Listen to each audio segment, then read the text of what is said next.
The Science of Muscle Growth. The complete guide for ages 25 to 45 Introduction. Why muscle isn't just for bodybuilders. When most people hear the words muscle growth, they think of bodybuilders, protein shakes, and hours spent grunting in the gym. But the truth is, building muscle isn't just about aesthetics or performance. It's about health, functionality, longevity, and resilience. Between the ages of 25 and 45, your body is uniquely primed for muscular development. And if you understand the science behind it, you can achieve transformative results without wasting time, money, or motivation. In this guide, we're diving deep into the real, research-backed foundations of muscle growth. Whether you're just getting started or trying to break through a plateau, this isn't just another list of gym tips. It's a blueprint designed to rewire your understanding of how muscle is built, maintained, and optimized for the long haul. Chapter 1. The Truth About Building Muscle. Let's start with a hard truth. Most people trying to build muscle are doing it wrong. Not because they don't work hard, but because they don't understand the biology of muscle adaptation. They follow trendy workout routines, eat a ton of protein, and expect rapid results. But muscle isn't built on confusion, it's built on consistency, stress, and recovery. And that means knowing what signals your body actually responds to. Muscle doesn't grow while you lift weights. It grows afterward, during rest and repair. And it's not just about lifting heavier or eating more. It's about applying the right kind of tension, at the right time, with the right recovery and hormonal environment. That's what this guide is about. Chapter 2. Why most people fail, even if they train hard. There are 3 common reasons most people fail to build muscle effectively. 1. They train too randomly. Doing different workouts every day with no progression doesn't give your body time to adapt to anything. 2. They ignore nutrition. You can't build a house without bricks. Protein, calories, and micronutrients all play a role. 3. They don't rest enough. Training breaks muscle down. Recovery builds it back stronger. If you've ever felt like you're working hard but seeing no results, chances are you're missing one or more of these pillars. Fixing them can lead to rapid, visible change. Chapter 3. What muscle actually is Before we can grow muscle, we need to understand what it actually is. Skeletal muscle is made up of fibers, each containing smaller units called myofibrils. These contract when your brain sends signals through your nervous system, and over time, repeated use causes damage that your body repairs, stronger than before. Muscle is metabolically active tissue. It burns calories even at rest. It stabilizes joints, protects organs, and plays a huge role in glucose metabolism. In fact, the more muscle you have, the more insulin sensitive you become, which is key for preventing diabetes and maintaining steady energy. Chapter 4. How hypertrophy happens. Hypertrophy is the scientific term for muscle growth. There are 2 primary types: myofibrillar hypertrophy. Increases the size and strength of the muscle fibers themselves. Sarcoplasmic hypertrophy. Increases the volume of the fluid and energy storage components around the muscle fibers. Most real-world training results in a mix of both. You trigger hypertrophy by applying progressive overload, gradually increasing the stress on your muscles through weight, reps, volume, or time under tension. Then your body responds by repairing and expanding those fibers. But hypertrophy isn't just about training hard. It's about recovering smart. Sleep, nutrition, and stress management all play a bigger role than most people think. Chapter 5. Why age? 25 to 45 is the prime window. This age range is the sweet spot for muscle growth. Why? Hormones are still favorable. Testosterone, growth hormone, and IGF-1 levels are high enough to support adaptation. Life experience helps. You're more disciplined and understand your body better than when you were younger. You're not too late. Muscle mass naturally starts to decline around age 40-45, but this is reversible with proper training. Building muscle in this window sets you up for long-term health. It reduces injury risk, improves metabolic health, supports bone density, and protects against age-related decline. Chapter 6. Training styles that build real muscle. There are dozens of workout styles, but not all are equally effective for hypertrophy. Let's break down the most common. Traditional strength training. focuses on low reps, 3-6, and heavy weights, builds raw strength and some muscle mass. *** hypertrophy training. 6-12 reps, moderate to heavy weight, high volume. This is where most muscle growth happens. *** metabolic conditioning, Metcon. High intensity circuits that tax both muscles and lungs. Great for endurance and fat loss, but less efficient for pure muscle gain. The most effective plan often blends strength and hypertrophy work. Think of it as a spectrum. You lift heavy for strength, then use moderate weight with high volume to build size. Each type of stimulus triggers a different adaptation. The key? Track your lifts. Progressively overload, recover fully. Chapter 7: How to structure your training week for busy adults. If you have a full-time job, a family, and limited energy, you don't need to train 6 days a week to make progress. What you need is structure and consistency. Here's how to build an efficient training week. 3-day split. Day 1, upper body push, chest, shoulders, triceps. Day 2, lower body, glutes, quads, hamstrings. Day 3, upper body pull, back, biceps. 4-day split. Day 1, upper day, 2, lower rest. Day 3, upper day 4, lower full body, 3x per week. Ideal for beginners or time-crunched lifters. Focus on compound lifts, squat, deadlift, press, pull. Each session should last 45-60 minutes, including warm-up and cool-down. Focus on 6-8 key exercises per session.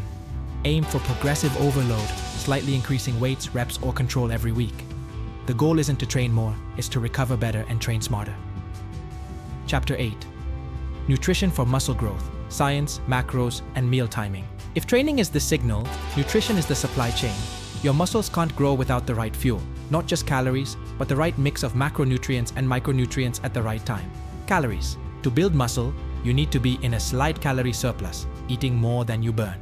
A daily surplus of 200-300 calories is often enough to support lean growth. Protein. The most critical macro for muscle building. Aim for 0.7 to 1 gram of protein per pound of body weight per day. Spread this across 3-5 meals to maximize muscle protein synthesis. Carbohydrates, your body's main energy source during resistance training. Carbs help fuel workouts and replenish glycogen. Choose whole sources: oats, rice, potatoes, fruits. Fats, crucial for hormone production, including testosterone. Don't go too low on fats. About 20-30% of your daily calories should come from healthy fats. Olive oil, avocado, nuts, fatty fish. Meal timing. Pre-workout.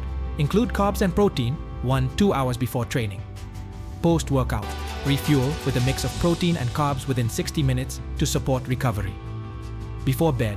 A slow-digesting protein like Greek yogurt or casein can aid overnight muscle repair. Hydration is underrated. Even mild dehydration reduces performance and recovery. Aim for half your body weight in ounces of water daily, more if you sweat heavily. Supplements can help, but food comes first. More on that soon. Chapter 8: Nutrition for muscle growth, science, macros, and meal timing. If training is the signal, nutrition is the supply chain. Your muscles can't grow without the right fuel. Not just calories, but the right mix of macronutrients and micronutrients at the right time. Calories. To build muscle, you need to be in a slight calorie surplus, eating more than you burn. A daily surplus of 200-300 calories is often enough to support lean growth. Protein. The most critical macro for muscle building. Aim for 0.7 to 1 gram of protein per pound of body weight per day. Spread this across 3-5 meals to maximize muscle protein synthesis. Carbohydrates. Your body's main energy source during resistance training. Carbs help fuel workouts and replenish glycogen. Choose whole sources: oats, rice, potatoes, fruits. Fats, crucial for hormone production, including testosterone. Don't go too low on fats. About 20-30% of your daily calories should come from healthy fats: olive oil, avocado, nuts, fatty fish. Meal timing. Pre-workout. Include carbs and protein 1-2 hours before training. Post-workout. Refuel with a mix of protein and carbs within 60 minutes to support recovery. Before bed, a slow-digesting protein like Greek yogurt or casein can aid overnight muscle repair. Hydration is underrated. Even mild dehydration reduces performance and recovery. Aim for half your body weight in ounces of water daily, more if you sweat heavily. Supplements can help, but food comes first. More on that soon. Chapter 9: Recovery, Sleep, and Stress Management. If training and nutrition are the engine and fuel, recovery is the oil that keeps everything running smoothly. Without recovery, growth stops and injury risk rises. Sleep, the #1 underrated recovery tool. Aim for 7-9 hours per night. Deep sleep is when growth hormone peaks and muscles repair. Prioritize sleep hygiene. No screens 1 hour before bed, consistent sleep, wake times, cool, dark room.